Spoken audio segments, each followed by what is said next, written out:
गीता ज्ञान, इन लोगों को बुढ़ापे में आकर भोगना पड़ता है पाप। जाने गीता के अनमोल उपदेश। श्रीमद्भागवत गीता सी बातों का पालन करने से व्यक्ति निरंतर सफलता के मार्ग पर चलता है। भगवान कृष्ण के उपदेश मनुष्य सही मार्ग पर चलने की राह दिखाते हैं। आइए जानते हैं गीता के अनमोल विचार। श्रीमद्भागवत गीता में भगवान कृष्ण के उपदेशों का वर्णन है। गीता के ये उपदेश श्री कृष्ण ने महाभारत युद्ध के दौरान अर्जुन को दिए थे। गीता में दिए उपदेश आज भी उतने ही प्रासंगिक हैं और मनुष्य को जीवन जीने की सही राह दिखाते हैं। गीता की बातों को जीवन में अपनाने से व्यक्ति को खूब तरक्की मिलती है। श्रीमद्भागवत गीता की बातों को अपनाने से जीवन संवर जाता है। इन बातों का अनुसरण करने से व्यक्ति के अंदर से क्रोध और ईर्ष्या की भावना खत्म होती है। आइए जानते हैं क्या वो चीजें जिसके बारे में श्री कृष्ण ने बताया है। गीता में श्री कृष्ण कहते हैं कि मनुष्य को वस्त्र बदलने की जगह हृदय परिवर्तन पर केंद्रित करना चाहिए। गीता के अनुसार जवानी में जिसने ज्यादा पाप किए हैं उसे बुढ़ापे में आकर भोगना पड़ता है।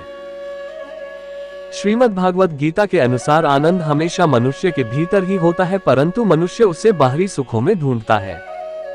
भगवान की उपासना केवल शरीर से ही नहीं बल्कि पूरे मन से करनी चाहिए। भगवान का वंदन उन्हें प्रेम बंधन में बांधता है। श्रीमद्भागवत गीता के अनुसार आनंद हमेशा मनुष्य के भीतर ही होता है, परंतु मनुष्य उसे बाहरी सुखों में ढूंढता है। भगवान की उपासना केवल शरीर से ही नहीं बल्कि पूरे मन से करनी चाहिए। भगवान का वंदन उन्हें प्रेम बंधन में बांधता है।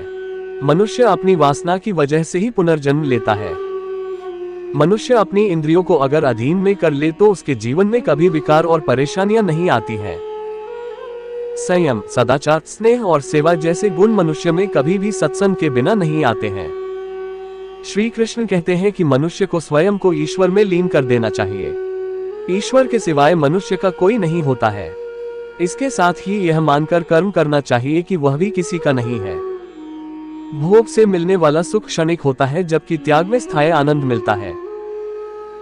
श्री कृष्ण कहते हैं कि सत्संग ईश्वर की कृपा से मिलता है, परंतु कुसंगति में भी मनुष्य अपने कर्मों से पड़ता है।